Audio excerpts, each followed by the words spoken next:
Bien. Vamos a hacer ejercicios hoy. ¿Hicieron algo practicaron algo o no?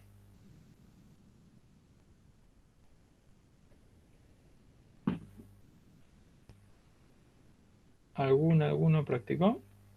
No. Me puse con los primeros, Sí. que eran un poco diferentes a los que hicimos, igual. ¿De renta? Sí. ¿Y te salieron? 1 y 2. El 1 sí.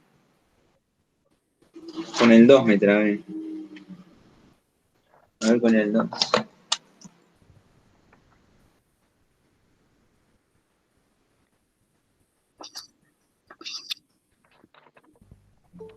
Ya No puse pones así. Sí, Roger. Sí, no, quería decir que ya puse el link de mañana de 15, no, de 17 horas a 19 horas, así que los que se quieran sumar, igual me mandaron mail algunos compañeros.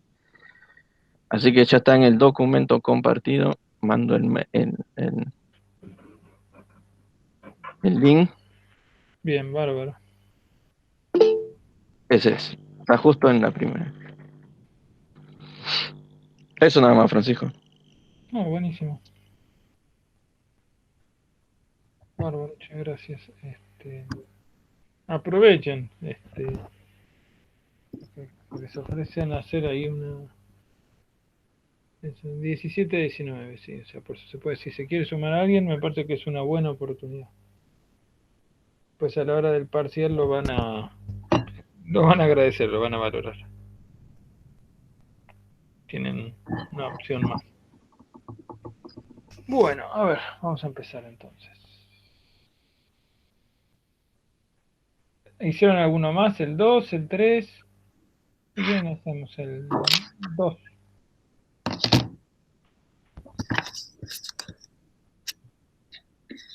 En realidad el 2, la diferencia es que tienen que calcular el precio, sobre el precio bruto tienen que calcular el neto. Es eso, va a cambiar el precio neto. Sí, calculé el neto y después me trabé, no sé qué hacer con el precio neto. ¿Qué ecuación había que usar? ¿Cómo?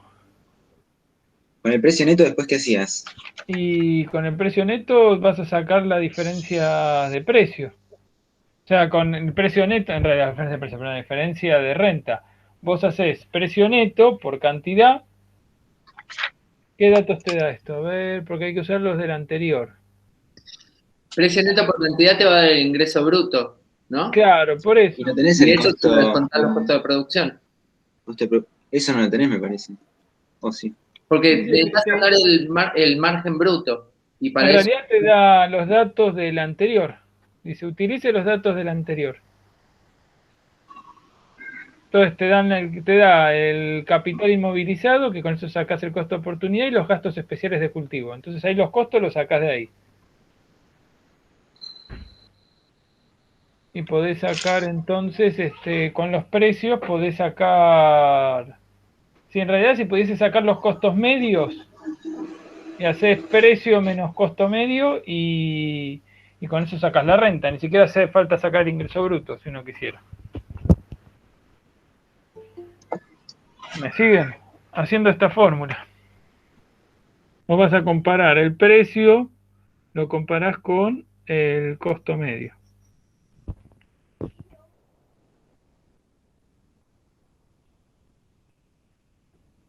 Con lo cual, porque este es peso por quintal y este es peso por quintal. Entonces vos lo que querés es ver ahí qué pasa.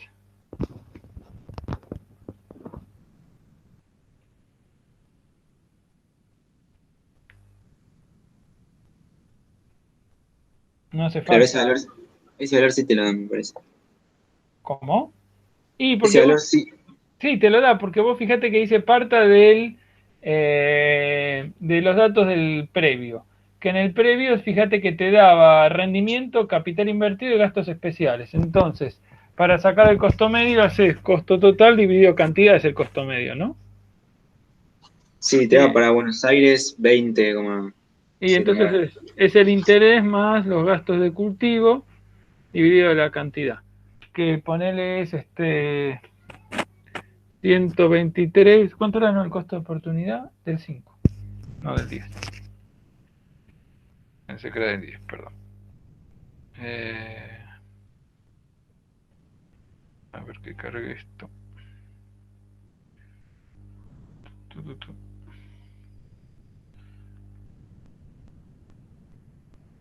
Es 61,5 más 352. Ponele para el caso A, ¿no? 352 dividido 25.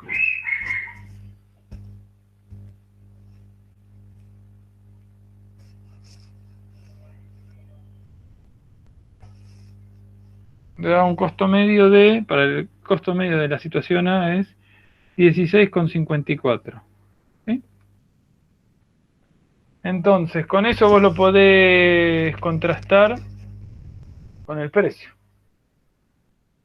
¿Me siguen? Entonces, si vos tenés un precio bruto, ponele de 100, digamos, y a ese le tenés que hacer los descuentos, entonces te va a dar un precio neto menor. Con lo cual, con eso podés calcular si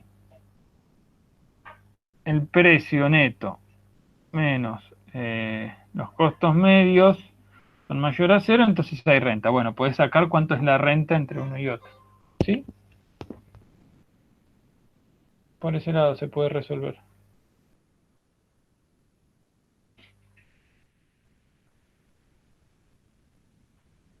Fíjate que...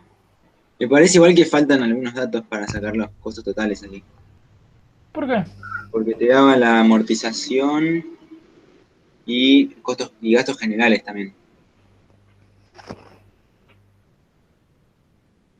Bueno, agregale eso. Yo lo estaba haciendo en el aire, no lo había revisado en Dale. profundidad. Fíjate, Sí. además gastos generales impuestos por un valor de 75 pesos por hectárea, sin incluir impuestos y amortizaciones por 13,8. Bueno, entonces a esto le tenés que sumar. Fíjate que está todo 13,8. Está todo en pesos por hectárea. Y esto también está en quintales por hectárea. Se va, te queda pesos. Sí, o sea, te faltaba eso, que son los de estructura. Te tenés que sumar todo. La moraleja de eso es más allá más allá del número que tenga, lo importante ahí es contrastar los precios, ¿sí? O siempre pueden contrastar los precios con los costos medios. Eso es lo importante. Donde costos medios es igual a costo total dividido cantidad. Con lo cual el costo total lo calculan de acá, con los datos que le dé. La cantidad se los da y va a ser diferente para cada fertilidad, para cada tipo de suelo. Y después el precio vas a tener el precio bruto y precio neto. Entonces, el precio bruto, fíjate que acá te da que es 1 y después te dice que hay dos situaciones. Por eso quiero que lo hagan ustedes después ese, más que ponerme yo a resolverles todo. Fíjate que te dice la situación A y B. A es a 100 kilómetros, la B a 250. Entonces lo que va a cambiar es en el precio neto va a ser diferente para uno y para otro porque tenés tipo de flete. Uno tenés, se multiplicas todo eso por 100 kilómetros y el otro por 250. Entonces, el precio, los costos medios van a ser iguales para ambos casos. Lo que va a cambiar son los precios netos porque vas a tener diferentes valores de flete. ¿Sí? Entonces, ¿se acuerdan? La renta, ¿cómo se llamaba esa renta diferencial? ¿Se acuerdan que vimos? Por ubicación, ¿no era? Exactamente. ¿Se acuerdan que vimos renta diferencial? Hay dos tipos grandes. 1 y renta 2. Y después está la absoluta. Bueno. Pero en la 1 es la margen extensiva. Esto significa que implica la incorporación sucesiva de nueva superficie. Y acá tenemos por fertilidad y como muy bien dijeron, por ubicación. que significa, bueno, y la otra que es margen intensivo. Por fertilidad es tierras de diferente calidad. Por ubicaciones, tierras de igual calidad, pero en diferente ubicación, va a haber una renta que se va a generar porque a medida que me alejo de los puntos de acopio, de comercialización, aumentan los costos del flete. Y eso va disminuyendo la renta diferencial, hasta el punto en el cual eventualmente no haya renta. ¿Sí? El ejercicio en sí es como pasar del precio bruto al neto, es lo que hicimos la vez pasada. Al precio neto reducirle la comisión y gastos de acopio, los impuestos, el acondicionamiento y los fletes los multiplicamos por el rendimiento y los kilómetros. ¿Alguien más hizo ese o alguien más intentó hacer algún otro y no pudo?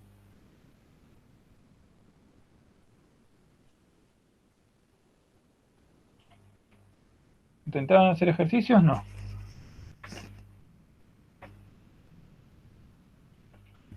Vamos a hacer... ¿Más o menos quedó saldada esa duda del 3? Sí, perfecto. Bien, bárbaro. Igual intenta hacerlo y si no sale, ahí vemos. Pero yo Mañana iría por vemos. ese lado. Dale, trata de hacerlo por ese lado.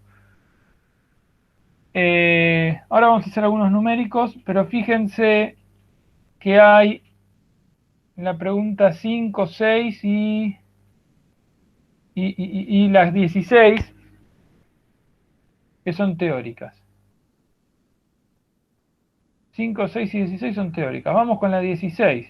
¿En qué casos corresponde incluir la renta de la tierra dentro del margen bruto de actividades agrícolas? ¿Cuándo hay que incluir la renta en el margen bruto? ¿O cómo aparece la renta dentro del margen bruto?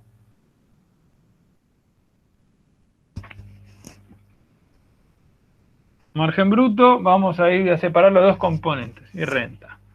¿Cuándo es apropiado o es correcto incluir la renta en la estimación del margen bruto? Margen bruto. Ahora vamos primero con renta. La renta, ¿bajo qué formas no se percibe, sino bajo qué forma se manifiesta de manera práctica? Es decir, bajo qué instrumentos o qué mecanismos económicos se manifiesta, sí, se manifiesta en la economía. ¿A través de qué instrumentos vimos en el agro?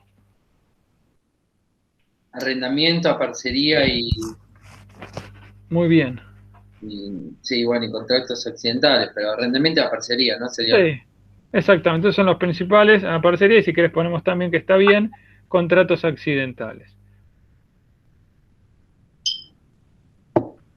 En eso, ¿se acuerdan que en arrendamiento aparecía como renta más depreciación de mejoras más interés de mejora? En la parcería es similar, pero que se acuerdan que le agregamos un porcentaje de aparcería. Más los gastos a los que haya incurrido el productor, si es que incurrió en algún gasto adicional, ¿no? O sea, nosotros no pagamos, o mejor dicho, no vemos la renta pura cuando hacemos análisis, sino que está, no es la palabra escondida, sino que está incluida conformando alguno de estos elementos, ¿sí?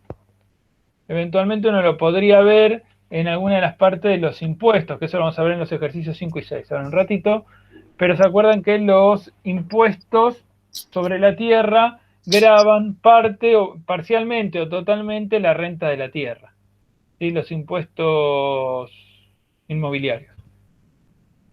Eventualmente acá uno podría también desde otra perspectiva decir que los impuestos sobre la tierra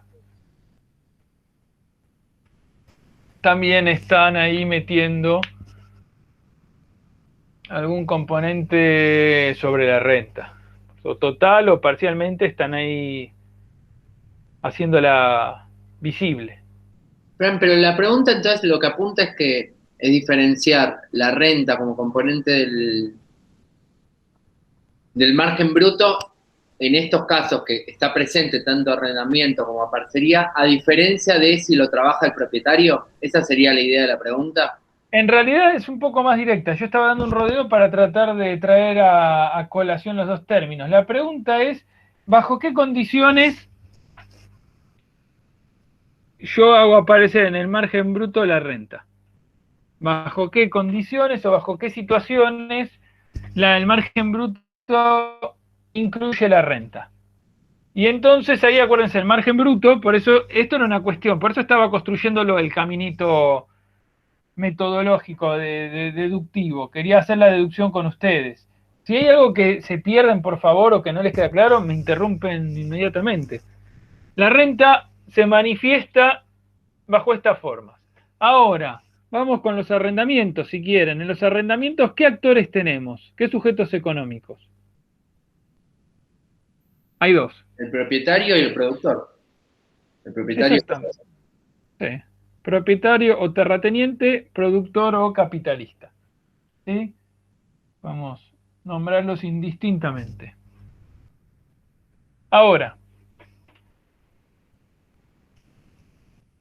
para el propietario, el arrendamiento, ¿se acuerdan la fórmula? Sí, estaba compuesta por arrendamiento, estaba poniendo cualquier cosa, es igual a renta más depreciación de las mejoras más interés de las mejoras.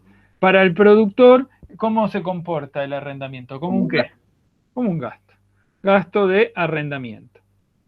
Está. ¿Sí? Ahora, primer componente de nuestro proceso. Vamos al segundo elemento, en el margen bruto. El margen bruto, ¿para qué nos sirve? ¿Es un instrumento de qué tipo? ¿Cuál es su función? A corto plazo era, ¿no? Exactamente, poder tomar decisiones a corto plazo, impecable. ¿Cuál es el criterio, agregándole, porque estas son preguntas siempre parciales, entonces las traemos hoy para ustedes, para traerlas de vuelta a la luz? ¿Cuál es el criterio de selección del margen bruto? ¿Se acuerdan? ¿Con cuál opción me quedo? La que maximiza beneficios. Perfecto, también, impecable, muy bien. La que maximiza beneficios. Ahora, para poder hacer esto, y como es de corto plazo, ¿qué ingresos y qué costos agregamos? Se incluyen en el margen bruto. Ingresos y costos directos. Perfecto. Ingresos menos costos directos. O sea que son aquellos atribuibles directamente a una actividad. Y acá es donde está, si se quiere, el chiste de no sé si es trampa, donde está el truco de la pregunta. Primero, si vamos a calcular un margen bruto desde la perspectiva de los... Mosquito. Me está ahí molestando. Desde la perspectiva del propietario o del productor, vamos a calcular un margen bruto donde aparezca la renta dando vuelta. Del propietario. ¿Del propietario? Del productor. ¿Del productor? No, el propietario. El propietario está cómodamente sentado en su domicilio y está fuera del proceso productivo, no es más productor, de hecho. Entonces no calcula ningún margen bruto él. Ya no tiene ni corto ni largo plazo, simplemente se convirtió en algo que llaman la figura del rentista. Pero Sí. recién dijimos que si veíamos el arrendamiento desde el propietario, lo calculábamos como la renta más las depreciaciones más el interés. Entonces, evidentemente, el propietario tiene una renta. Sí, pero eso lo percibe a través del margen bruto. Ah, ok, está, ahora sí. ¿Entendés? Ahí es donde está Está bien. the tricky question, la cuestión tramposa. Si yo te pongo acá el arrendamiento así, esto es lo que va a querer obtener el propietario. Ahora, el propietario no calcula un margen bruto. Claro, ok. Porque en fin no toma decisiones productivas. ¿Quién va a tomar esas decisiones? El productor. Y el productor, para él el arrendamiento se comporta como un gasto. Con lo cual, ¿en qué momento? Ahí es donde está el punto crucial. ¿En qué momento? A ver, hay una pregunta que es esto. No hay un catálogo que diga qué elementos van siempre para margen bruto o para costos indirectos. No está eso. Eso depende de cada... Hay cosas más usuales, obviamente, pero hay cuestiones que dependen de cada caso. Entonces, ¿en qué casos ustedes incluirían en el margen bruto los gastos de arrendamiento? Con todo este preámbulo fue para llegar a este punto. Sabemos que esto lo va a hacer el productor, que la renta va a aparecer puede aparecer como gastos de arrendamiento. Hasta ahí estamos de acuerdo. Ahora, ¿bajo qué supuesto particular va a pasar eso? Piensen. A lo que voy es, si yo alquilo ese campo o ese lote, si bien no es legal, lo alquilo desde hace 20 años. No se pueden repetir los arrendamientos de acuerdo a la normativa, etcétera, pero bueno, ocurre, la realidad es que ocurre. De hecho, es lo más usual. Entonces, yo alquilo desde hace 20, 30 años el mismo lote. Si yo hago esa situación, ¿voy a incluir el arrendamiento, el gasto, la renta en mi margen bruto? No. ¿Por qué no? Porque el margen bruto es un análisis de corto plazo y un arrendamiento de Pero 25 más que eso, está fuera del ciclo productivo. bueno, pero eso vos no lo sabés. En realidad tiene que ver con una cuestión de que va a ser independiente de los costos directos. ¿Por qué? Pasa a ser costo de estructura. Es un gasto de estructura. Yo voy a tener que seguir haciéndolo, haga tomate o haga lechuga. Mi única forma de acceder a la tierra es a través de arrendamiento. Estoy describiendo la situación del 90% de las hortalizas que consumimos, básicamente, de las personas que lo producen. Muchos hace 10, 15 años que están en el mismo lugar y no son propietarios. Y están en el mismo lugar, o sea que van a tener que pagar ese alquiler, ¿sí? Independientemente de que hagan alcelga, tomate o lechuga. Con lo cual es un costo de estructura. Ahora, ¿en qué casos sí ustedes lo incluirían?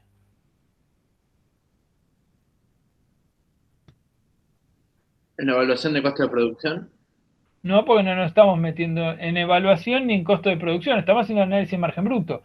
Yo lo incluiría esto solo si voy a alquilar el campo, o sea, si la opción de producir, póngale esto es para hacer soja y el otro era para producir guinea.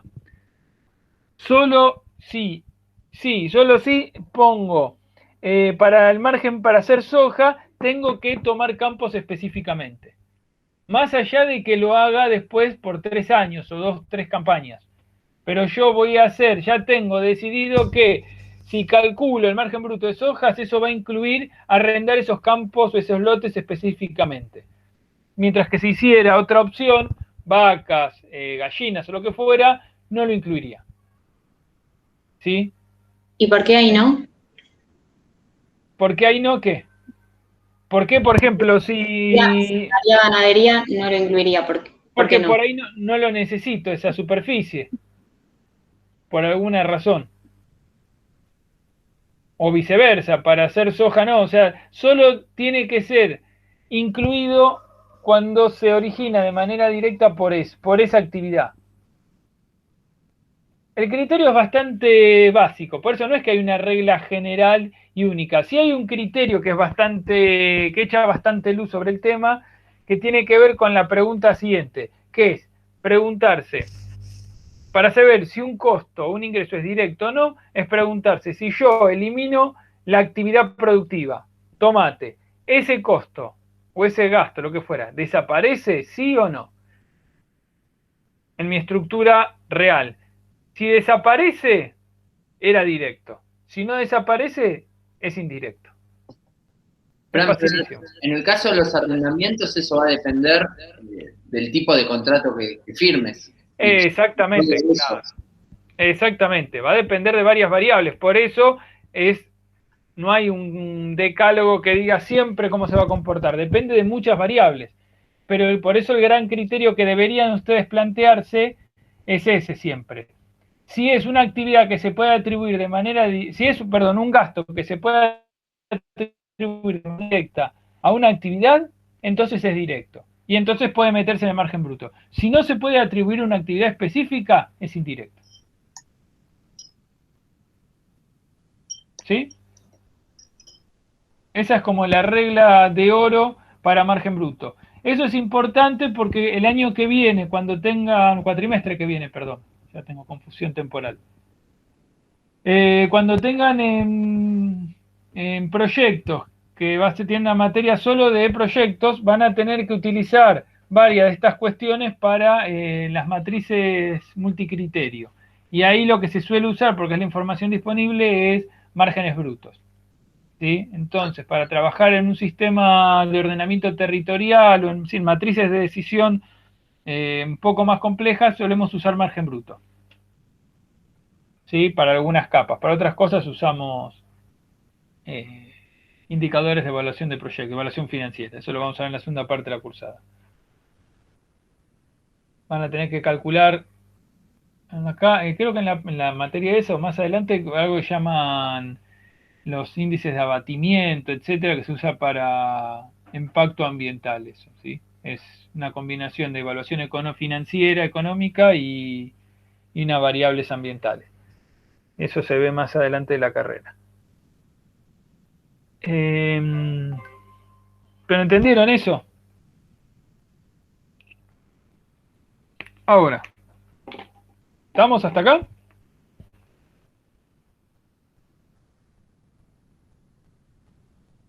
¿Sí? Sí. Bien.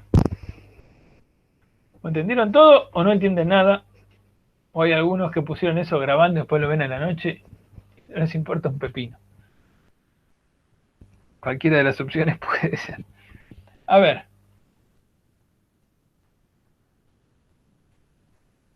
¿Dónde estás? Si ustedes ríense. No tengo mi sobrino, no estudia en la UBA, estudia en otra pública, pero en el interior, que metió en un cuatrimestre 7 materias, porque cursaba y las ponía grabando. No se grababan, pero las ponía grabando con 2, 3 computadoras a la vez, y después las iba estudiando a la noche, etcétera, metió 7. O sea que no es una rareza. Estaba con la cámara apagada. Y después cuando les pidieron que abran las cámaras y desarrolló, no sé, sabe mucho de informática. Armó, se grabó él en posiciones de prestar atención durante media hora y lo puso en un loop. Entonces en vez de aparecer la cámara aparecía su loop, prestando atención, moviéndose y así lo tenía. Pero era más fácil cursar que hacer todo eso, igual. No, porque lo ponía así, lo hizo una vez y después ya lo tenía y lo tenía siempre. En una presencia así virtual presencial y en las otras quedaba grabando y después después las rindió todas, ¿no? Pero metió materia lo pago, te lo avanzó 2 años. Un genio. Un meritorio para mí lo que hizo, ¿no? No, sí, le puso actitud, le puso una parte, quiere recibirse rápido, entonces estudia económica en Rosario. No, la verdad que mucho laburo. Bueno, aparte súper estudioso y capaz. Bueno, sigamos. Fíjense en la pregunta 5. Dice, ¿qué impacto probable tendrán sobre el volumen de producción total agropecuaria dos tipos de impuestos? Un impuesto que grava la tierra, se comporta como costo fijo por hectárea, se encuentra cultivado o no. Un impuesto que grava ventas o ganancias, se comporta como porcentaje de los ingresos brutos. Grafique y analice su respuesta en términos de comportamiento de costos totales, medios y marginales, con y sin impuesto. ¿Sí? ¿Se acuerdan que vimos que había dos tipos de impuestos que grababan la actividad? Impuestos sobre la tierra, que actúan como costos fijos, o impuestos a las ventas, a los ingresos brutos o a las ganancias, que actúan como costos variables. ¿Sí? ¿Qué ocurre? ¿Cómo es el comportamiento? ¿Qué les parece? Algo me imagino que vieron en economía política. Y ¿Cómo sería? el costo, en el caso de porque te pregunta sobre el volumen de producción, ¿no? ¿Cómo impacta sobre el volumen de producción? Y en el caso de producción, dado que el impuesto grava la tierra, sí. Podríamos pensar que se tendería a un volumen de producción mayor porque se intenta aprovechar o se diluye el impuesto sobre la producción, dado que grava la tierra por igual. En cambio, en el caso de los impuestos sobre las ganancias o sobre las ventas, eso podría ser variable porque también a mayor cantidad de producción o de venta más impuestos se tienen que pagar. O al menos no daría un impulso a que se produzca más. No, exactamente. Perfecto, es esa la respuesta, al menos teórica, es esa. Ahora vamos a hacer el grafiquito, pero es eso. Acuérdense, impuestos que actúan como costos fijos, el impuesto a la tierra, un inmobiliario. Lo que hacen es, se llaman generalmente estímulos a la producción, es decir, si hay tierras improductivas, estas tierras se van a poner en producción. ¿Por qué? Hola, se me congelaron todos. Porque de todas maneras hay que pagar los impuestos. Es como tener un alquiler sobre un local y abrirlo a mediodía, ¿no? Te conviene abrirlo todo el día, si total el alquiler lo vas a pagar todo igual. Sí, o por ejemplo, exactamente eso, o sobre una vivienda. Tener una casa que la tenés cerrada pagando impuestos o tenerla alquilando, pues supongamos. ¿Sí? En uno, ahí tiene algunas complicaciones en realidad, porque en los impuestos sobre los alquileres, en realidad, tienen un problema, que es que tenés que pagar, o sea, tenés también variables. Es una combinación entre fijos y variables. ¿Sí? Eso sería un estímulo en los de las viviendas si tuvieses que pagar un adicional si estuviese vacía.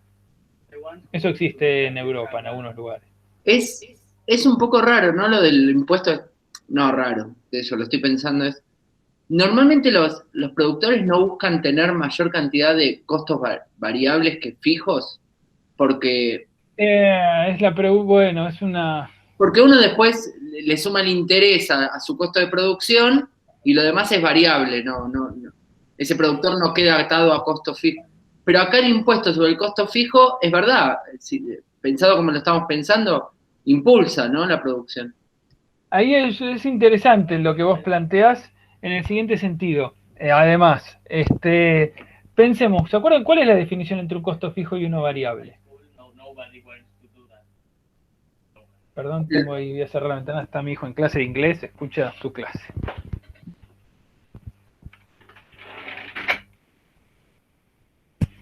Ahí está. No tengo Ahora la sí. definición acá, pero el costo variable está sujeto al ciclo productivo, ¿no? Y necesita reposición. En cambio, el costo fijo. No, era otra la definición, que es bastante precisa. Costo fijo es aquel que no varía en función del rendimiento. Costo variable es aquel que varía en función del rendimiento del producto esperado.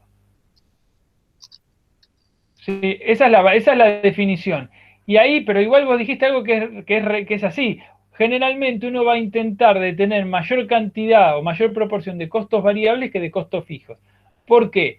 Porque si yo disminuye mi producción por alguna razón, disminuyen también mis costos. Mientras que si yo digamos que si se incrementa y uno esperaría que fuese menos que proporcionalmente a mis ingresos, entonces si las cosas van bien aumentan los costos, si las cosas van mal no pierdo o pierdo menos. Hasta ahí estamos, eso sería medio como una máxima. Sin embargo, hay un trabajo, por eso a colación, es que, ¿qué les parece? Si ustedes piensan, podemos hacer, total, tenemos tiempo. Si uno piensa en una estructura de costos para una actividad extensiva, pónganle, ¿qué costos tenemos? Si uno piensa, en un margen bruto, tenemos, quieren semillas, ¿qué más? Laboreos, fertilidad, cualquiera sea, así convencional, agroecológico, manejo de adversidades, también con el planteo que quieran. Si arrendas ¿sí? Arrendamiento. Vamos más allá, si quieren, del margen bruto, ponemos arrendamiento. Adversidades. Sí, en laboreos, ponele, o contratistas, si querés. Pero tenés contratista de laboreo, o sea, todo esto es laboreo y después tenés servicio de cosecha. ¿Sí? De todo esto, ¿el arrendamiento es fijo o variable? ¿Varía lo que tengo que pagar en función de mi rendimiento? No, eso ya lo definís desde un principio. Es fijo. Las semillas, Variable. no, es fijo. ¿Por qué? Y porque no. es independiente. Vos tenés que poner tantas bolsas de semilla, tantos plantines de tomate, ponele 4 plantas por metro cuadrado, saques 10 tomates o saques 1.000.000 de tomates, no importa. Vos ya tenés un planteo que lo tenés ya definido.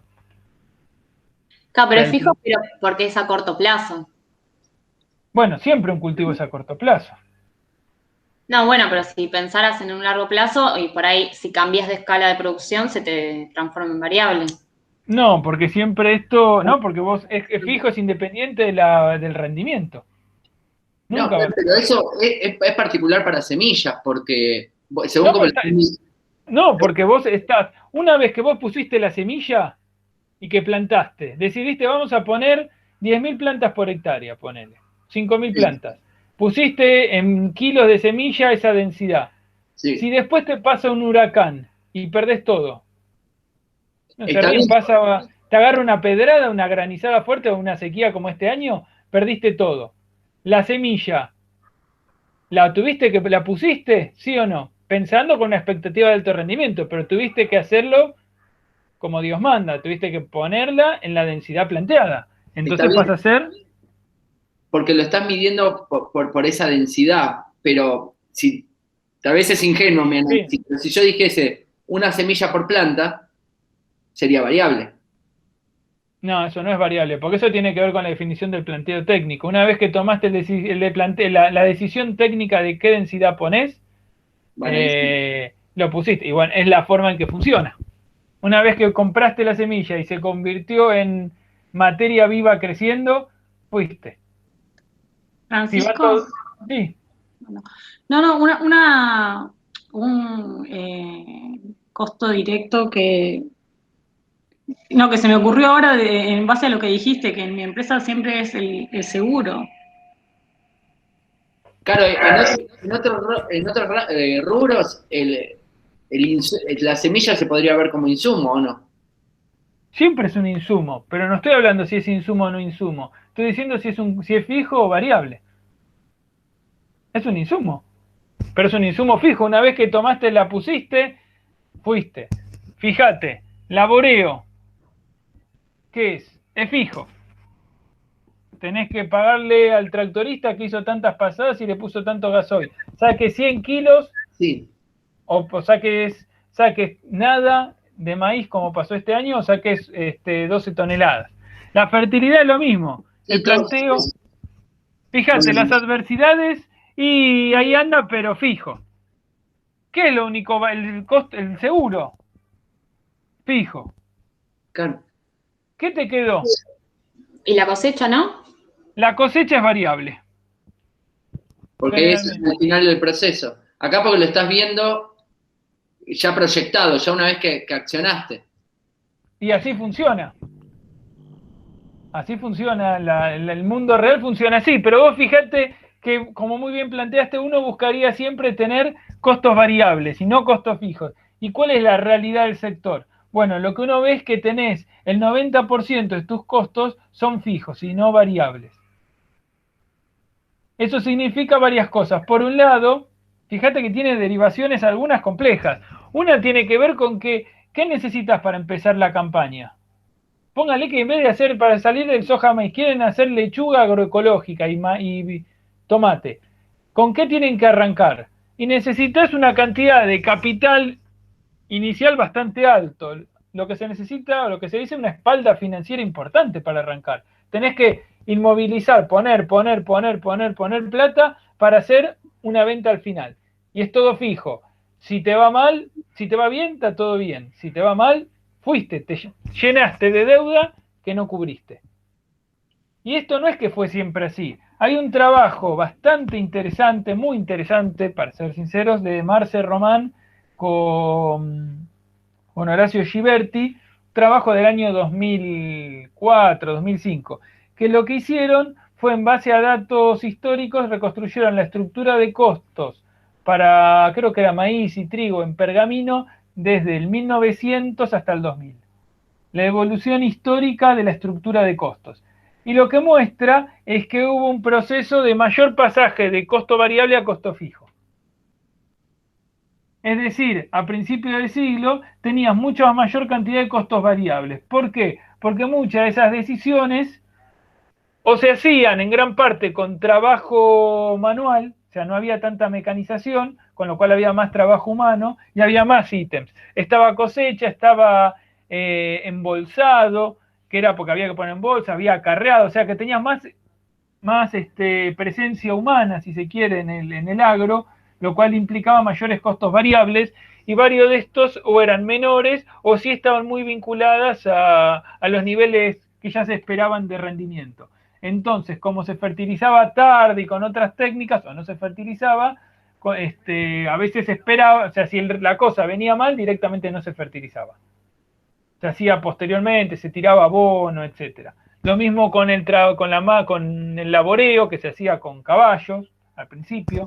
Las cosechas, si bien en Argentina son relativamente tempranas, en la década del 50, había fuerte componente humano. Todo eso se fue perdiendo y se fue reemplazando por mecanización, aumenta la productividad, pero tiene una implicancia también económica, que es que va aumentando la proporción de costos fijos. Y como muy bien decís vos, uno preferiría que fuese al revés siempre. Más costo variable, menos costo fijo. Costo fijo es alquiler, piénselo en cualquier comercio, alquileres, salarios, y costos variables es el stock de mercadería que tenés, finalmente. Entonces, piensen ustedes la pandemia. Estuviste un par de meses sin abrir. Si tenías mercadería que era no perecedera, no importa, la tenés ahí, tu capital no se perdió. Pero mientras tuviste que pagar el alquiler, los sueldos, los diferentes gastos de servicios, esos son todos costos fijos. Ahí es donde suele surgir el kit de la cuestión, ¿sí? Pero bueno, tenemos entonces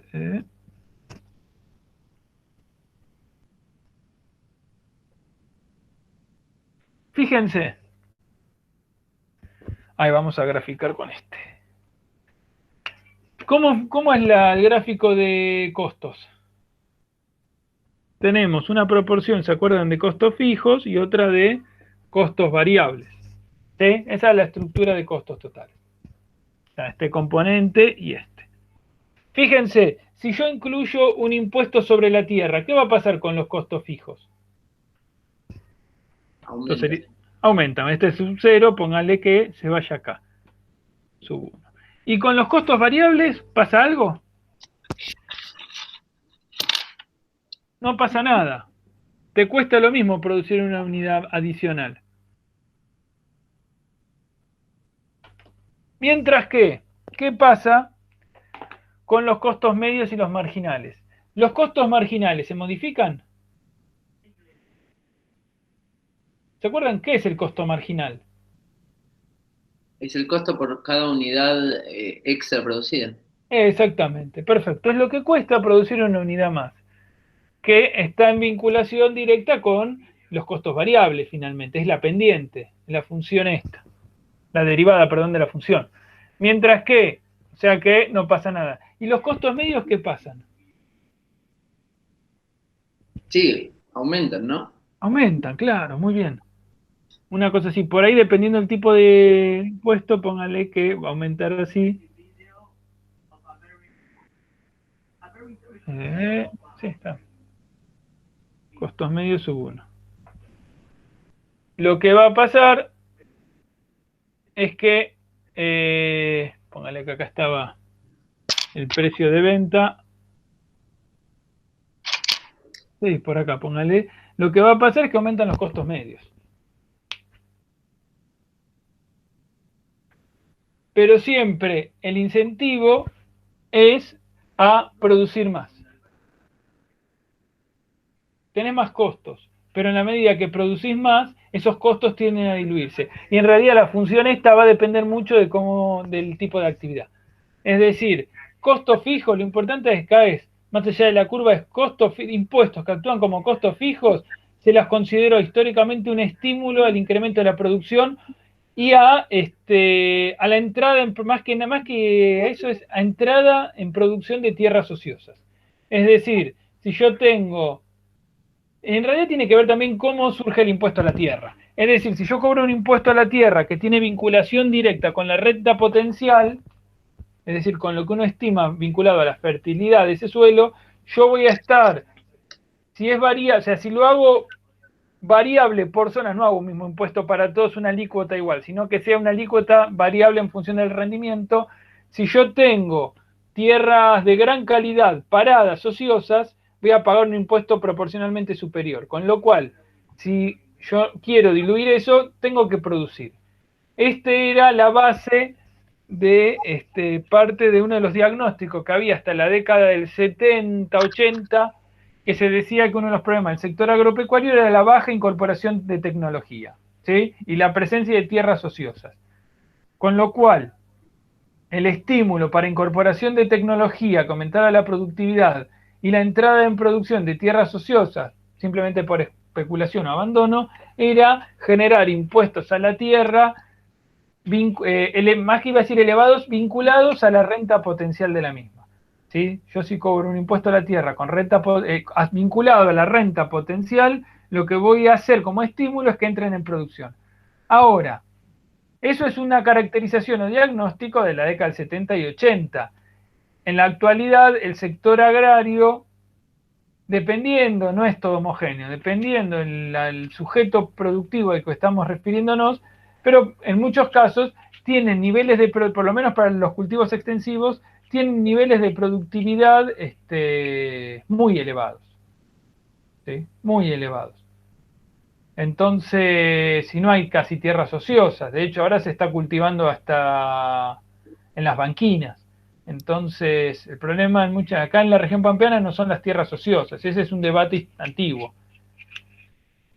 Otro es el cantar en la horticultura, porque aparte ahí se cruza con los arrendamientos, es otra problemática. Pero para la región extensiva pampeana, ese debate quedó un poco viejo, ¿sí? Lo que sí es cierto es que el impuesto sobre la tierra es uno de los mecanismos que tiene el Estado para capturar, al menos parcialmente, una proporción de la renta, ¿sí? Vinculado a esto, ¿para qué sirven los impuestos? Y lo que vimos también, que esto se acuerdan de que no es lo mismo la esfera, la dimensión de cómo se produce la renta, de cómo se apropia y qué se hace con esa renta. Son dos mecanismos que, si bien obviamente tienen vasos comunicantes, no son mecánicos. No es que porque el que la genera se la apropia naturalmente, ¿sí? Hay mecanismos económicos para esa extracción, apropiación y eventualmente redistribución en otros sectores, cualquiera sean. ¿Sí? Eso es cuando son impuestos que actúan como costos fijos. Ahora, impuestos que actúan como costos variables. Un impuesto a ganancias, por ejemplo. ¿Sí? O ingresos brutos. Ingresos brutos todavía es más extremo, me parece, en ese sentido. Ingresos brutos tributan, pónganle en provincia de Buenos Aires, algo así como, dependiendo del rubro, el 3%, si en su momento era, de tus ingresos totales. ¿Sí? Y pagan profesionales, productoras, productores, tutti. El 3%. Si yo no hago nada, no pago nada. Si no, voy pagando. Fíjense, ¿actúa como un costo fijo? No. Tenemos una situación de un costo variable sub cero sin impuesto. ¿Qué pasa si agrego el impuesto? Modifico la pendiente. ¿Sí? Si le agrego alícuotas, esto puede modificarse también, no importa. Supongamos que acá la pendiente de ambas es constante. La pago siempre el 3%, o sea, constante es del 3%. Y acá pago el 5%, póngale. ¿Sí? Es constante la pendiente, o sea, todas las categorías, toda la cantidad producida pagan lo mismo, 3% o 5%, pero lo que va a hacer es aumentar los costos variables. Está la curva total de costos totales. ¿Sí? Ahora, por esto. ¿Qué pasa con mi curva de costos marginales y costos medios?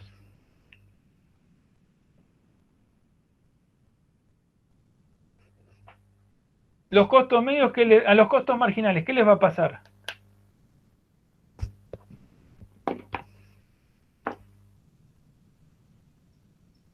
Se van a desplazar, ¿no? Exactamente. ¿Cómo? Se va a desplazar hacia la izquierda. Hacia la izquierda. De arriba a la izquierda. Una cosa así. Un poco para arriba y a la izquierda. Y los costos medios acompañan. Vale, a proporciones. Este es el 1. ¿Por qué? Porque lo que se modifica es, cuesta más producir una unidad adicional. ¿Sí? Los costos variables te van a modificar tu costo marginal. ¿Por qué? Porque cuesta más producir una unidad extra del producto. Y eso lo que implica es que se te corre la curva, o mejor dicho, el punto de equilibrio, ¿no? La curva siempre está ahí. El punto de equilibrio se corre hacia la izquierda. Si se corre hacia la izquierda, ¿qué pasa con las cantidades? Se reduce. Se reducen. Y ahí la otra pregunta que se deriva y que queda picando es, ¿y eso es bueno o malo? Una pregunta ontológica, si la sé. Y comparado con lo que vimos antes, parecería malo, pero a la vez también puede verse como un impuesto aplicado a una equidad en la sociedad, ¿no? Sí, en realidad... El impuesto. Para el productor va a ser malo, para el productor va a ser malo porque va a ser menor la cantidad, pero si el impuesto depende de que se aplique. Exactamente, ahí perfecto, están los dos bastante. Si usted la respuesta habitual elegante, eso yo cuando empecé la carrera, hace ya algunos abriles, nuestro profesor que teníamos en ese momento nos dijo que la máxima del agrónomo, y yo diría de las ambientales, los ambientales, es depende. Si ustedes dicen depende, quedan bien. Y es verdad, depende, o sea, es bueno o malo, y es depende de qué quiere hacer y para qué. Es decir, si yo lo que quiero, si es un impuesto sobre la tierra, que yo que quiero es reducir cantidades de algún producto, y depende de qué producto, y depende de qué impacto y para qué. Es decir, no siempre más es mejor. Depende. Si depende del producto, si yo estoy, por ejemplo, analizando, que eso lo van a ver en otra materia que trabajan con el tema de costos de contaminación, más en profundidad, ven pelos y señales de cómo funciona. Esta es la base de los impuestos piguvianos. Los impuestos piguvianos, recuerden, son aquellos impuestos que gravan o que lo que buscan es regular los niveles de contaminación ambiental. Esta propuesta la desarrolló Arthur Pigou, 1920 más o menos, discípulo de Marshall, que lo que decía es, nosotros tenemos una empresa que en la cantidad de producción sub cero produce 100 unidades de producto y eso genera particulado, contaminación por encima de los límites tolerados, ¿qué tengo que hacer? Tengo que cobrarle un impuesto. ¿Para qué? Para que reduzca las cantidades.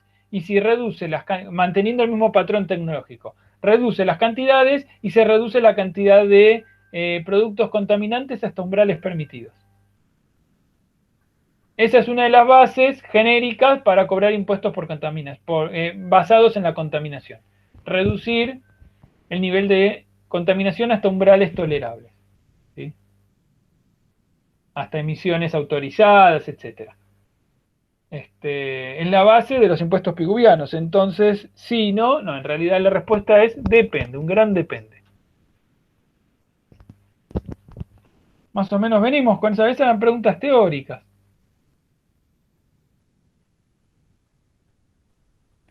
Fíjense que después el ejercicio siguiente, el 6, dice, de acuerdo a la perspectiva neoclásica, grafica una situación en la cual hay renta y no hay renta con los costos medios y marginales.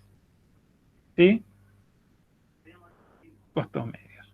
Pónganle, vamos si quieren con la situación en la cual hay renta. Pónganle que tenemos acá nuestro precio. ¿Sí? ¿Se acuerdan? Precio, el punto de equilibrio es precio con costos medios. Acá es cuando la renta desaparece. ¿Sí? Pero acá nosotros lo que vamos a hacer es comparar o contrastar el precio con el costo medio. Entonces, ¿por qué? Precio por cantidad, esto para hacer la integral. Si integramos, ¿qué me da? Los ingresos brutos.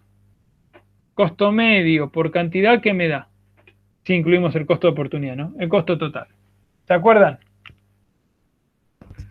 Precio por cantidad me da, vamos a hacerlo con dibujito, con azul, ingresos brutos.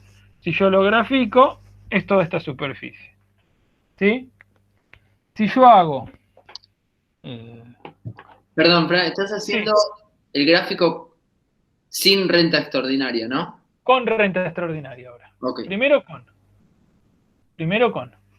Fíjate que tenés precio hasta el corte con costo marginal, me da precio por cantidad, ingresos brutos.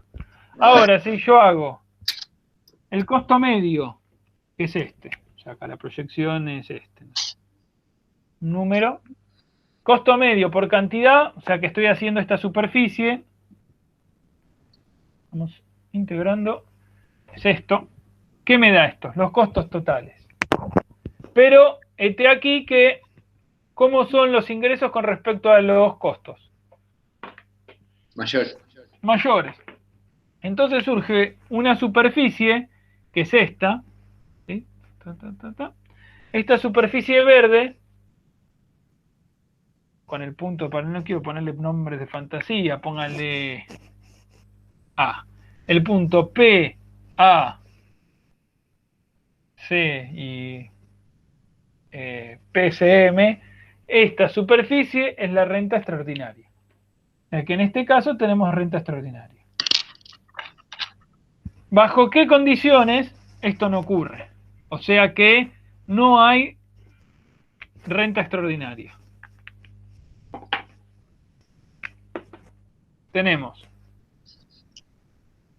marginal, costo medio. Y fíjense, ¿qué pasa en la situación en la cual el precio, pónganle este punto, es igual al costo medio?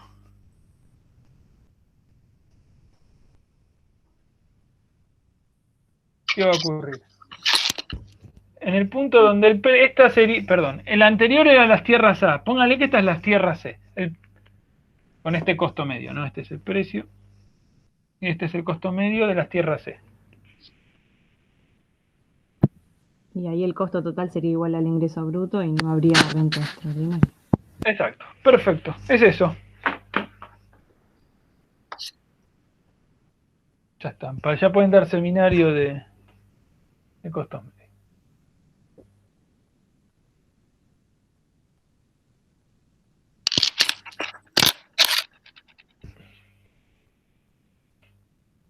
¿Queda más o menos claro?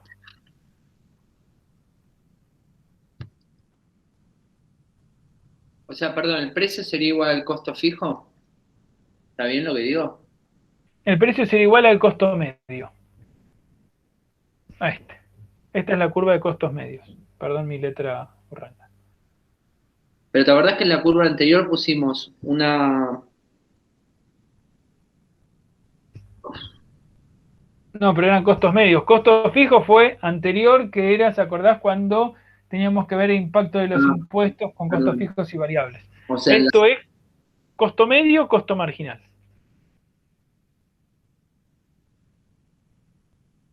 Entonces, cuando el precio es igual al costo medio de la tierra C, ponele, con la cantidad X, si el precio es igual al costo medio, no hay renta extraordinaria.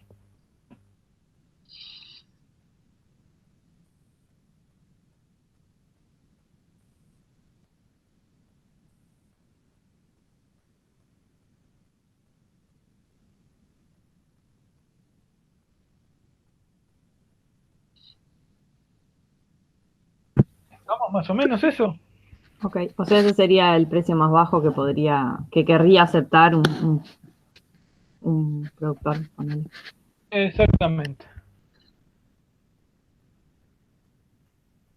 Sería el precio más bajo que estaría dispuesto sin renunciar a la, ¿cómo es? Sin renunciar a la ganancia media u ordinaria.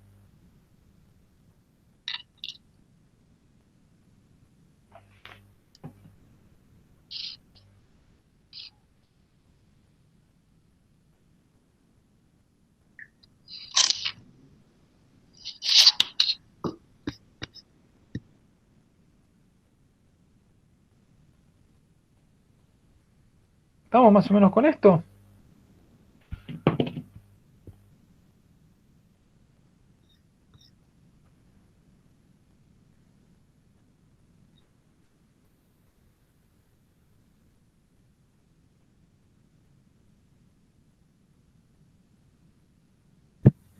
Por mi parte sí, pero no sé si alguien tiene alguna duda. Bien. A ver, vamos a hacer algunos ejercicios. Estaba viendo, no me acuerdo, el 11 y el 12 lo hemos hecho. Me parece que no. ¿No? Bien. No. Bueno, vamos a hacer alguno de esos.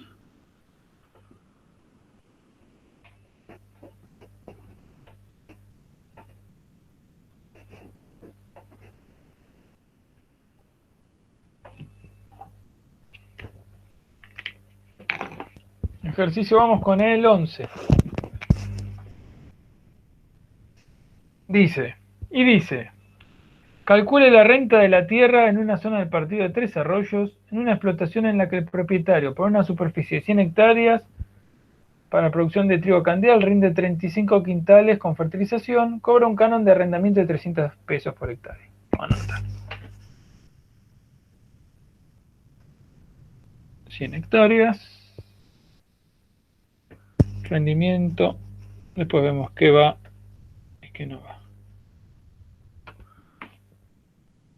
Cobra un canon de arrendamiento de 300 pesos por hectárea.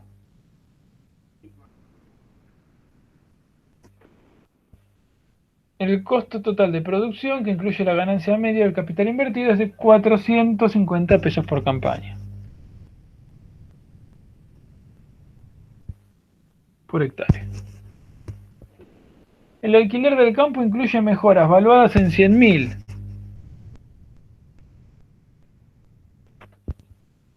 Cuya depreciación anual es de 10.000. Considera un costo de oportunidad del 8%. Y la pregunta es, ¿cuál es la renta de la tierra? ¿Sí?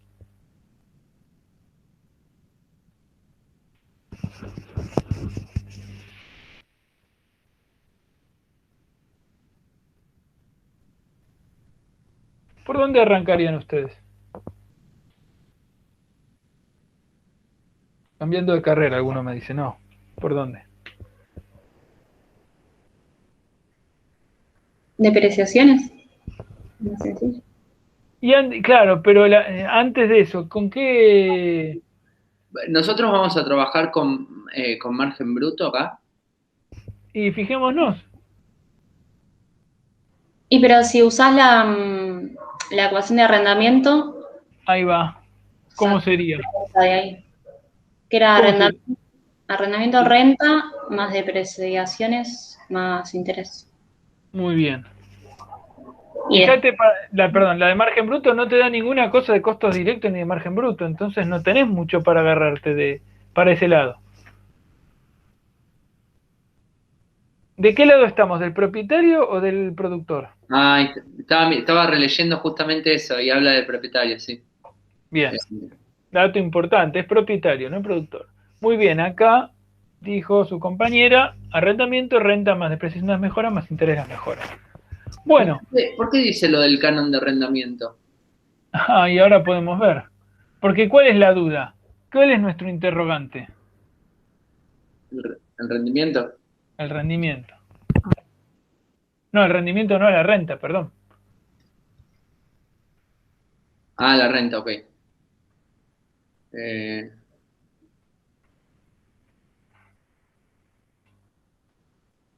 Y entonces, a ver. ¿Qué datos tenemos y cuáles nos faltan? ¿Tenemos el valor del arrendamiento?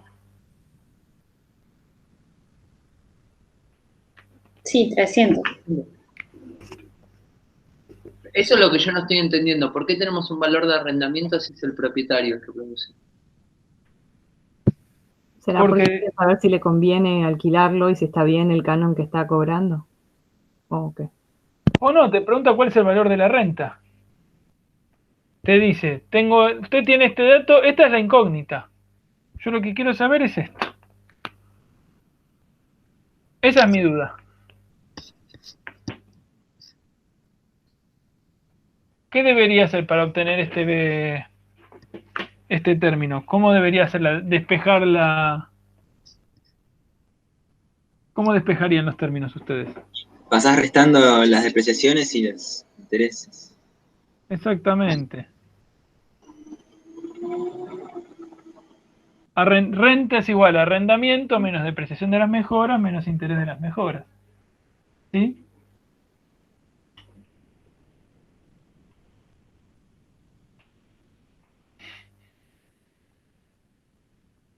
¿Qué hace, nena?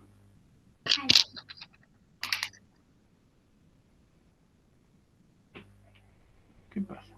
Hola. Hola. Hola. Ahí se va. Bye. En alguna de las comisiones se disfrazaba, hacía show. No, ahora no. Vos.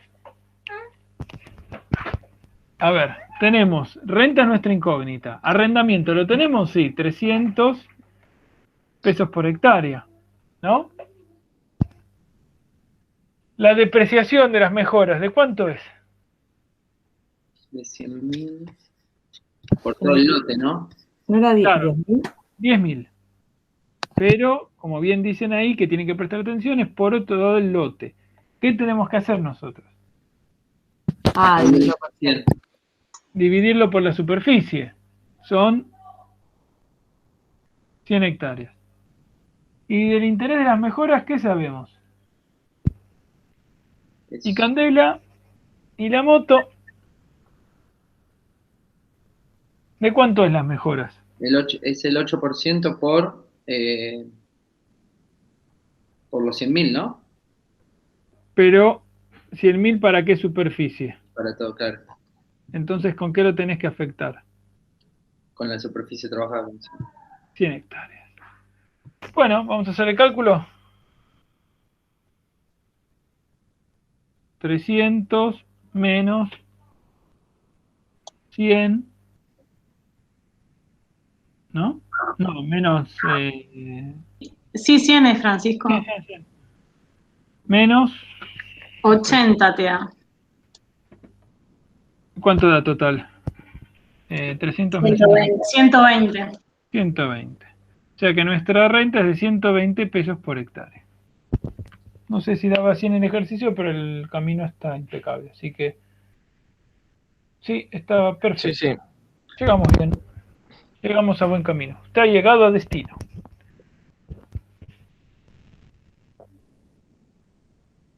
Fíjense. Estas son la tónica de los ejercicios. No va a profundizar más en complejidad que esto. Fíjense que son cuentas de almaceneros, de almacén finalmente, pero son más cuestiones de estar atentos y de interpretación conceptual. No vamos a hacer grandes proezas matemáticas en esta cursada.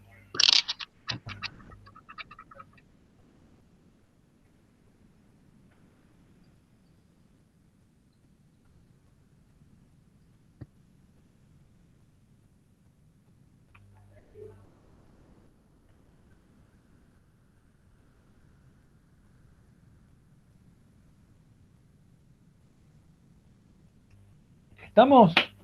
Vamos con otro.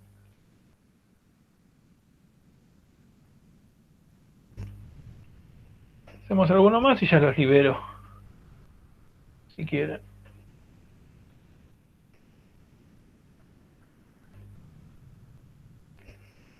Hagamos el 12. ¿Y si hacemos el 2 que tenían dudas?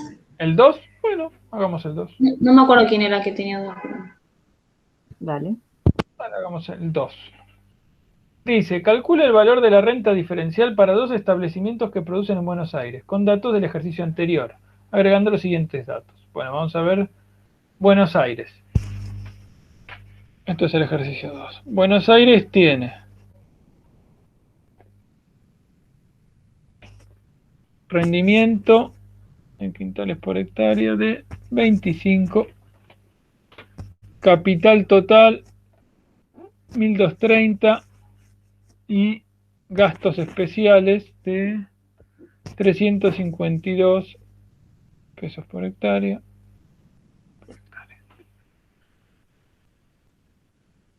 Existen además gastos generales e impuestos por un valor de 75 pesos por hectárea. O sea que tenés, ¿cómo dice?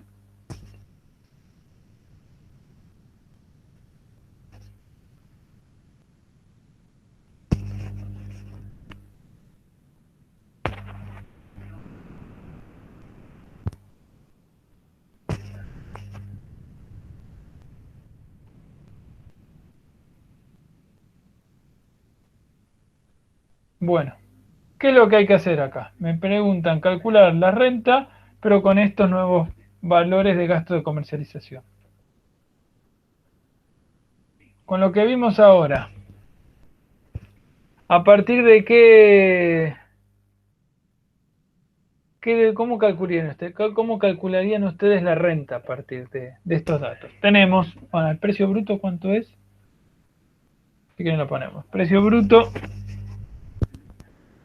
45,52 pesos por quintal.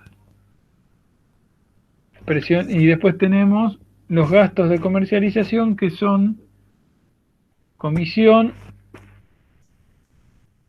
es de 4%, impuestos de 0,04, acondicionamiento 4, y después tenés flete 0,020 pesos por quintal por kilómetro.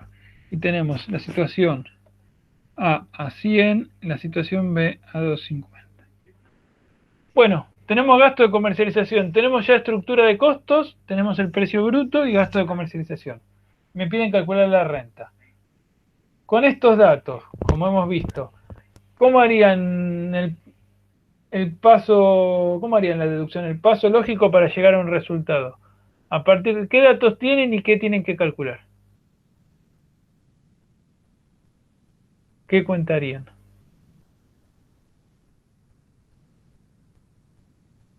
Tenemos precio bruto y hay que calcular el neto. Sí.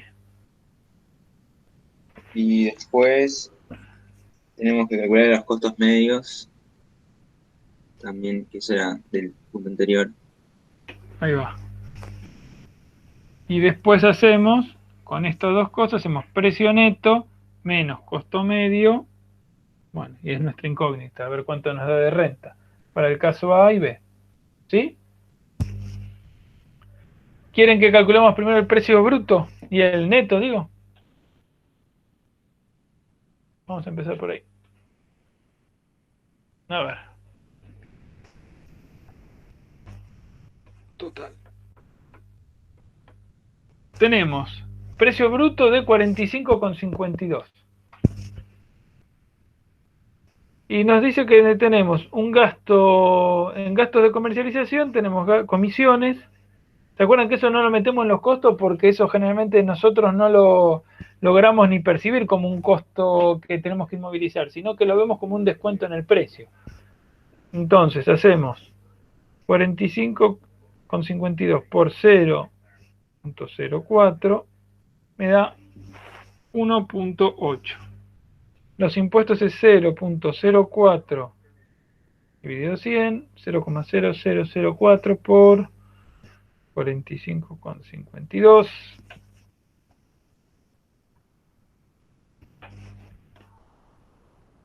Hasta acá tenemos similar para los dos. Y después tenemos para el caso A y para el caso B. Fíjense, tenemos que incluir el costo del flete. El flete es, la fórmula de flete sería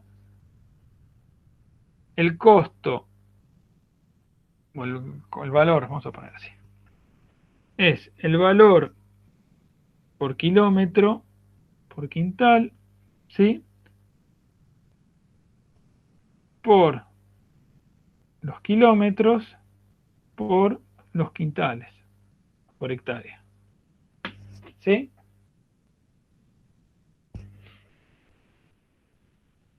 En realidad lo podemos dejar por quintal y ya está bien esto.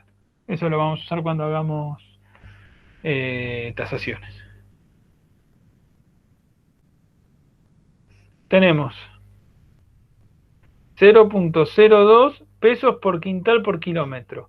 Si esto yo lo multiplico por la cantidad de kilómetros, vamos a tener para la situación A 2 pesos, para la situación B, ¿cuánto era? 250.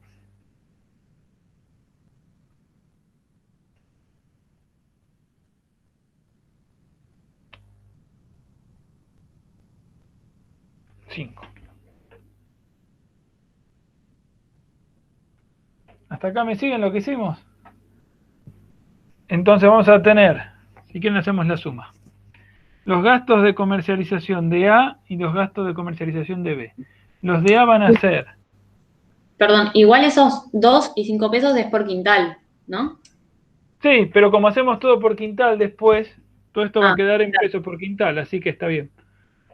Hacemos 1.80 más 0,018 más 1.80, 2, esto me da 5,61 y este me da 8,61.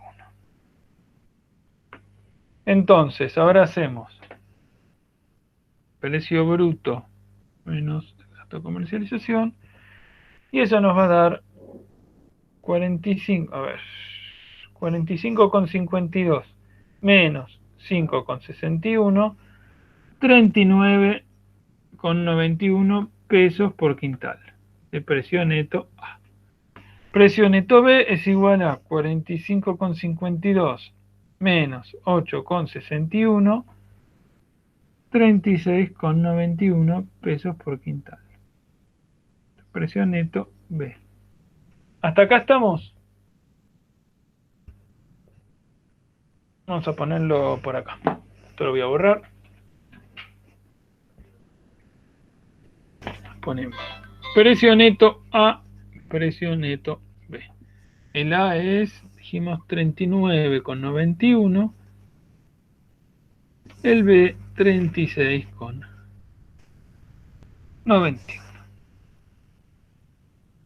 Ahora, ya la primera parte,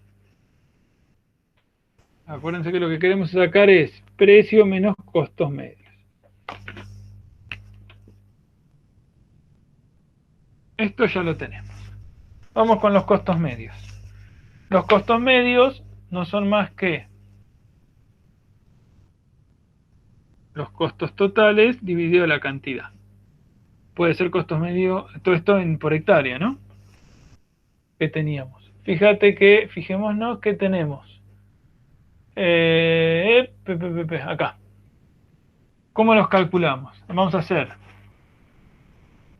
los gastos especiales de cultivo, los gastos de cultivo, más el interés del capital inmovilizado, más los gastos generales, que son los de estructura, más las depreciaciones, que son también de estructura. ¿Sí? Sería una suma entre margen bruto y costos de estructura. Todo eso dividido la cantidad, que cuánto era, 25 quintales. Esto se mide por hectárea. Todo esto se expresa en pesos por hectárea, entonces hectárea se va con hectárea, nos queda pesos por quintal. ¿Hasta acá me siguen lo que hicimos? Vamos a ver. Gastos de cultivo, ¿cuánto era? ¿Gastos de cultivo cuánto era? 3.52, ¿no? 3,52, perfecto, pesos por hectárea. Más el interés. ¿Cómo lo calculo el interés? ¿De cuánto es? Capital inmovilizado por interés. ¿Cuánto es el capital inmovilizado? 1.230. Sí, ¿y el costo de oportunidad? 5. Del 5. Si hay alguien que esté perdido, por favor me avisa. Ese 1.230, ¿de dónde Acá. Sale del ejercicio anterior que dice Ah, cuánto anterior. es ¿Cuánto es el capital inmovilizado? Eso te sirve para sacar vos el costo de oportunidad, porque tenés que, a tu costo medio, tenés que agregarle los gastos de cultivo más el costo de oportunidad del capital que inmovilizás. No tenés que sumar el capital inmovilizado, sino su costo de oportunidad. ¿Sí? El interés tenés que ponerle de eso. Bueno, tenés eso. Tenemos los gastos generales que son 75 pesos por hectárea y las depreciaciones que son de 13,80 por hectárea. Todo eso dividido 25 quintales. Vamos a ver cuánto da. Algo así como, a ver, 352 más 1230 por el 0,5% más 75 más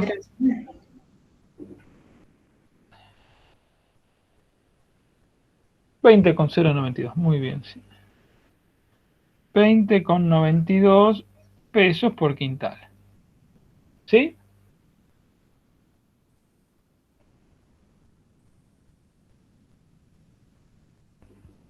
Vamos a hacerlo gráficamente acá esto.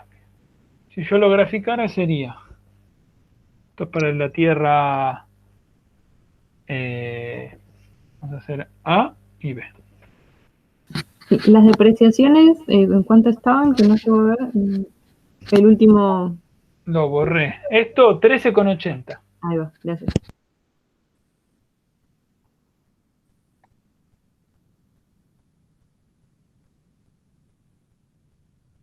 Fíjense que los costos medios para la situación A y B es de 20,92. Vamos a marcarlos juntos. Acá. A mí me quedó 20,092. ¿Puede ser? Puede ser. Sí. 20,092. 20. Esto es 20. Fíjense que ambos tienen el mismo costo medio. Sin embargo, ¿qué se modifica en uno y otro? Vamos a hacer la cuenta. El precio neto de A, ¿de cuánto era? Vamos acá, A es de 39. ¿Sí? El precio neto, acá. ¿Sí? Acá está el precio neto de A. El precio neto de B, ¿de cuánto es? 36,91. Póngale por acá, no sé si va a quedar preciso, pero para que quede visualmente. ¿Sí? Acá en realidad sería hasta acá.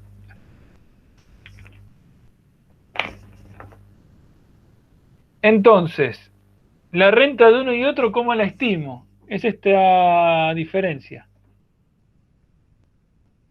¿Sí? En realidad son A y B son los dos A, uno a 0 y otro a sub 1. Podemos calcularlo y todo. A ver, esto sería... La renta del primero me da 19,18.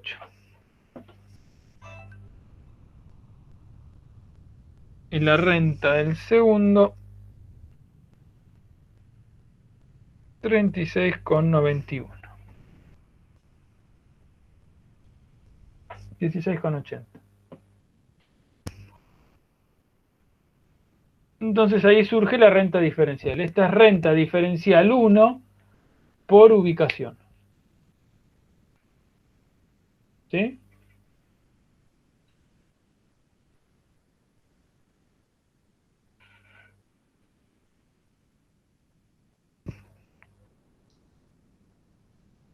Te hago una pregunta, me vas a quizás matar, pero no hagas los cálculos, simplemente orientame. Los gastos de comercialización, yo me perdí ahí para sacar el precio neto. Sí. ¿Lo calculaste con el precio bruto? Sí, y lo fui multiplicando. Fíjate que tenías, a ver, espera que voy ahí, tenías, no, aparte no te preocupes que no te voy a matar ni me voy a enojar, para eso estamos, que es el momento de charlar todas esas cosas. tenés el precio bruto 45.52 y eso le tenés que hacer los descuentos. Le descontas el 4% de eso, el 0.04%, o sea, después de 10% además, el 4%, y eso para los dos casos, A y B. Pero después, al flete, lo tenés que multiplicar por los kilómetros. En el caso A era esto por 100 kilómetros, en el caso B por 250. Y para hacer los descuentos hago uno por uno y lo voy restando al precio bruto. Siempre Claro. sobre el valor original.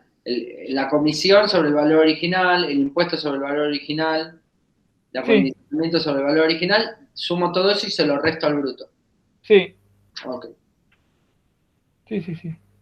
Después fíjense que la respuesta se las da en hectáreas, entonces lo que habría que hacer es multiplicar todo por quintales. De gusto es al Pepe. Si lo expresan así, está correcto.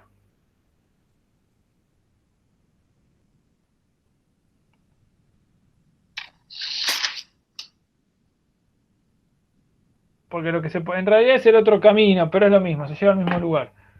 Fíjense que lo que nosotros hicimos es tener los precios y compararlo con los costos medios, dividimos con la cantidad.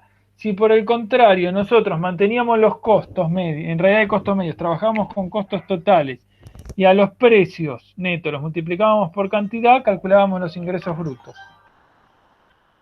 A ver un momento, ¿quién es? Hola. No, equivocado. Perdón, era un número extraño. A ver si era algo importante. No, querían hablar con Rosa Torres. Por ahora no uso ese nickname, así que no.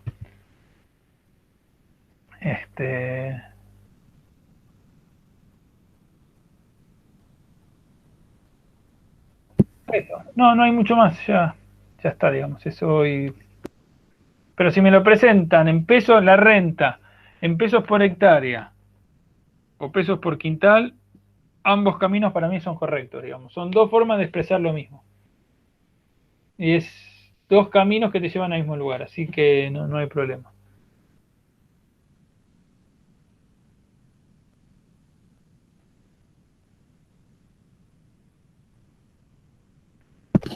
A mí me está faltando algo porque los costos, el precio neto me da distinto. Le resté la comisión, los impuestos, el flete, el acondicionamiento, nada.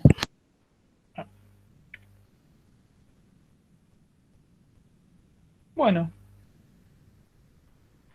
ya estamos más o menos. No me acuerdo si era una clase más de ejercicios. No lo me tengo que fijar. Parece que no.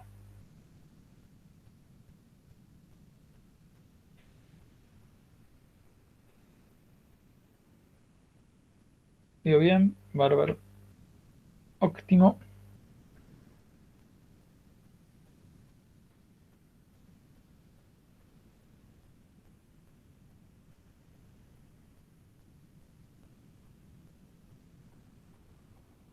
Bueno, no sé si tienen más preguntas, si no, por hoy hemos trabajado bastante intenso.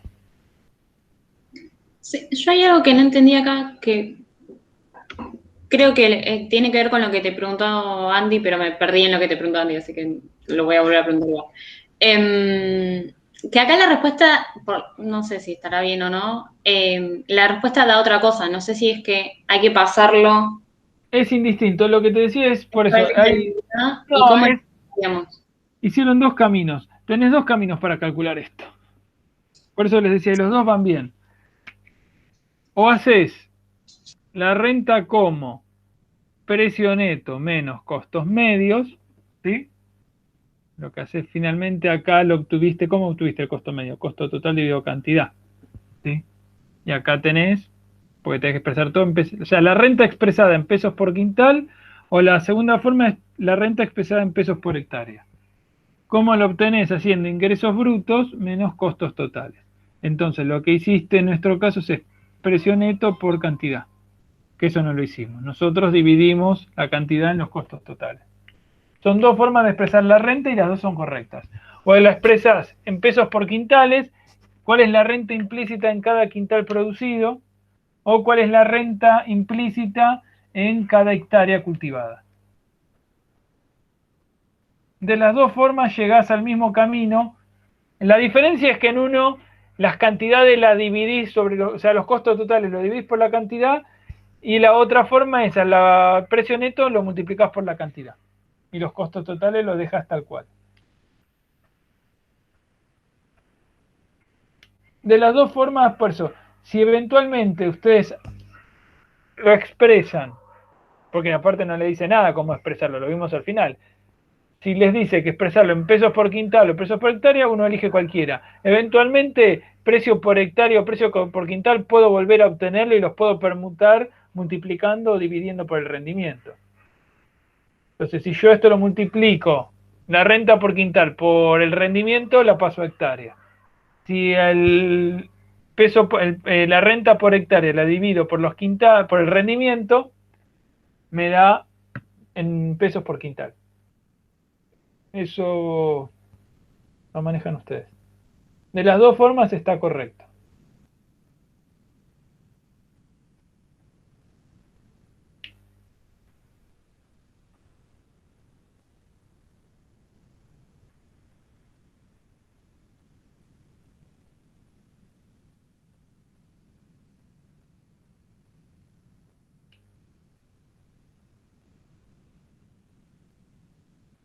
Bueno, no sé si tienen más preguntas.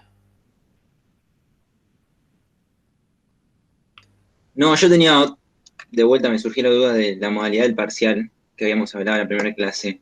Sí. ¿Es todo el mismo día lo de los No. ejercicios y la parte teórica? ¿Cómo era eso? No, va a ser el lunes es la parte de ejercicios, que ese se hace, es presencial, no, es sincrónico, digamos. Ese lo que hacemos es en el horario de la cursada, de 6 a 8, son 4 preguntas de ejercicios, ¿sí? Se les manda 5 minutos antes el parcial, ustedes tienen que hacerlo con las cámaras prendidas. Cada uno de ustedes va a recibir un parcial diferente, o sea que tiene cambiados los números, etcétera, están aleatorizadas las preguntas, los números, o sea, salen de un pool de preguntas que ya tenemos, con lo cual minimizamos cualquier posibilidad de circulación de parciales y nunca usamos los mismos de año a año. Entonces, tienen 2 horas para hacerlo, lo que hacen es, le sacan foto al parcial, a las hojas, y me las mandan por mail, ¿sí? Hasta las 8 de la noche.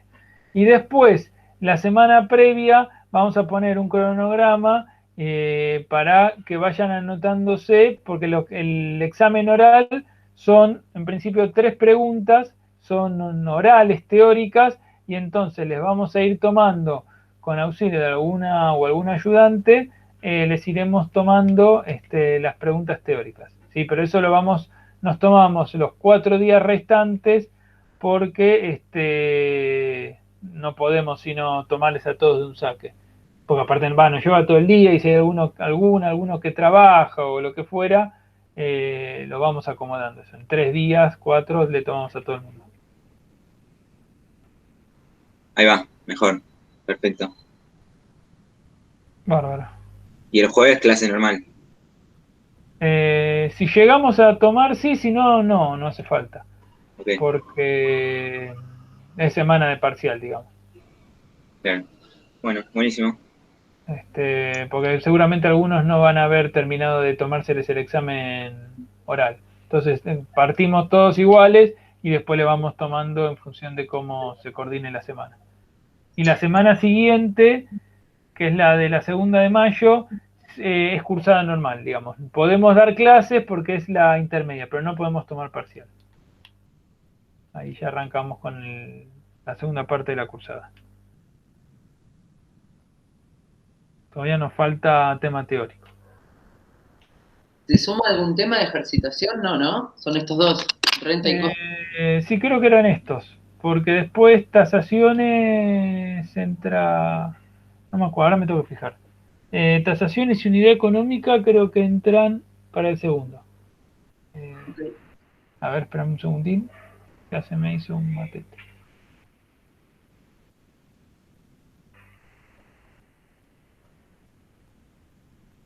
Ya te digo.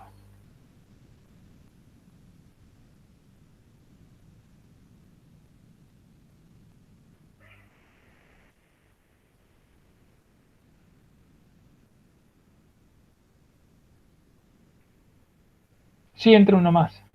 Esto entra acá, sí, al revés, era se modificó. Entra unidad económica. Nos queda un tema. Nos queda un tema más. Sí, sí, sí.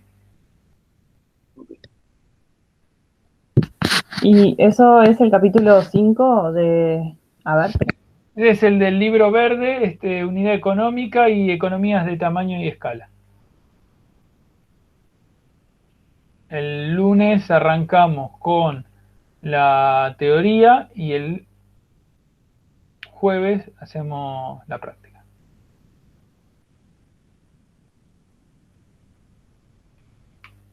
Ok. Está en el libro verde, es unidad economía, es economía de tamaño y escala y unidad económica. Y tasaciones que antes la veíamos en el primer parcial pasó al segundo.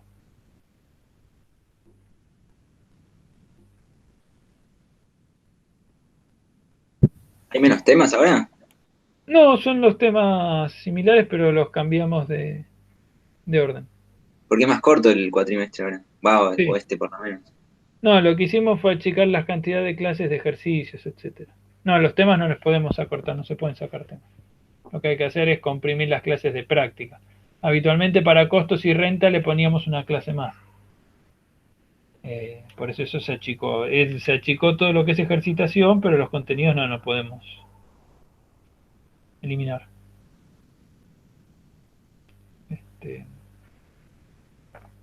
No, eso.